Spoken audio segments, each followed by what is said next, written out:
ಎಲ್ರಿಗೂ ನಮಸ್ಕಾರ. ಇವತ್ತಿನ ಶಾಸ್ತ್ರೀಯ ಶಾಸ್ತ್ರ ವಿಷಯ ಏನಪ್ಪ ಅಂತಂದರೆ ಪೂಜಾ ಮನೆ ಅಥವಾ ದೇವರ ಕೋಣೆ. ಹೌದು ಸ್ನೇಹಿತರೆ, ದೇವರ ಕೋಣೆ ಅಥವಾ ಪೂಜಾ ಮನೆ ಅನ್ನೋದು ಒಂದು ಮನೆಯಲ್ಲಿ ಶುಭಕರವಾದ ಮತ್ತು ಶುಚಿಕರವಾದಂಥ ಒಂದು ಸ್ಥಳ. ಈ ಸ್ಥಳವನ್ನು ನಾವೆಷ್ಟು ಶುದ್ಧವಾಗಿಡುತ್ತೇವೋ ಅಷ್ಟು ದೇವರು ನಮಗೆ ಒಲಿತಾನೆ ಮತ್ತು ಮನೆಯಲ್ಲಿ ಸಕಾರಾತ್ಮಕ ಶಕ್ತಿ ನೆಲೆಸುತ್ತೆ.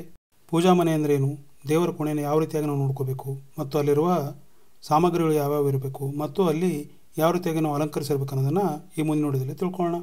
ಯಾವ ದೇವರ ಮೂರ್ತಿಗಳಿದ್ದರೆ ಶ್ರೇಷ್ಠ ಮತ್ತು ಪೂಜಾ ಕೋಣೆಯು ಯಾವ ರೀತಿಯಾಗಿ ಅಲಂಕೃತವಾಗಿರಬೇಕು, ನಡ್ಕೊಳ್ಳುವಂಥ ಪದ್ಧತಿಗಳು ಯಾವ್ಯಾವು ಮತ್ತು ಆಯಾಮಗಳು ಯಾವ್ಯಾವು, ದೇವರ ಕೋಣೆಯನ್ನು ಸಕಾರಾತ್ಮಕವಾಗಿ ನೆಲೆಸುವಂತೆ ಯಾವ ರೀತಿಯಾಗಿ ನೋಡ್ಕೋಬೇಕು ಅನ್ನೋದನ್ನು ಈ ಮುಂದಿನ ನೋಡಿದರೆ ತಿಳ್ಕೊಳ್ಳೋಣ.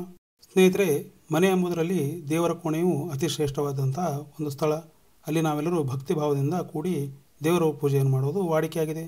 ಇಲ್ಲಿ ನಾವು ದಿನಚರಿಯನ್ನು ಆರಂಭಿಸಲು ಒಂದು ಸೂಕ್ತವಾದ ಸ್ಥಳವಾಗಿ ಗುರುತಿಸಲ್ಪಡುತ್ತದೆ.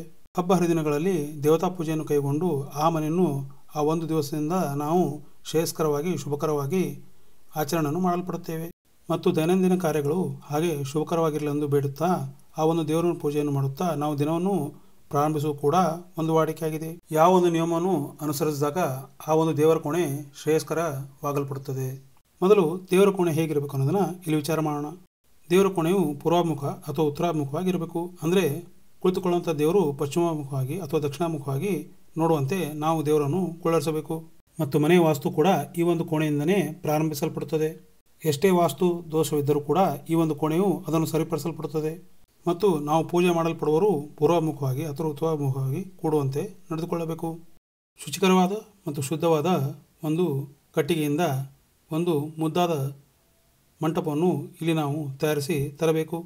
ಆ ಒಂದು ಕಟ್ಟಿಗೆ ಮಂಟಪದಿಂದ ಸಕಾರಾತ್ಮಕ ಶಕ್ತಿಯನ್ನು ಪಡೆಯಲು ಇನ್ನೂ ಹೆಚ್ಚಿಗೆ ಸುಲಭವಾದ ವಿಧಾನಗಳು ನಮಗೆ ದೊರೆಯುತ್ತವೆ. ದೇವರ ಮೂರ್ತಿಗಳು ಒಂದು ಅಂಗೈ ಅಗಲವಾಗಿ ಅಥವಾ ಅಂಗೈ ಎತ್ತರವಾಗಿ ಇರಬೇಕಷ್ಟೇ. ಆ ದೇವರನ್ನು ಕಟ್ಟಿಗೆ ಮಂಟಪದಲ್ಲಿ ಕೂಡಿಸುವಾಗ ಎದೆ ಎತ್ತರಕ್ಕೆ ಬರುವ ಹಾಗೆ, ಅಂದರೆ ನಮ್ಮ ಕಣ್ಣಿನ ದೃಷ್ಟಿಯು ನೇರವಾಗಿ ಆ ಮೂರ್ತಿ ಬೀಳುವ ಹಾಗೆ ನಾವಿಲ್ಲಿ ನೋಡುವಂತೆ ಕುಳ್ಳರಿಸಬೇಕು.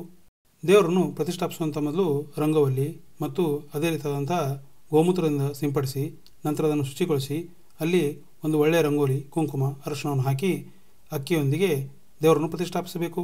ಆ ಮಂಟಪದ ಹತ್ತಿರ ಆಕಳ ಪಾದ, ಶಂಖ, ಚಕ್ರ ಹಾಗೂ ಶ್ರೀಮಾತೆ ಅಂದರೆ ಲಕ್ಷ್ಮೀ ಪಾದವನ್ನು ಕೂಡ ಬಿಡಿಸಬೇಕು.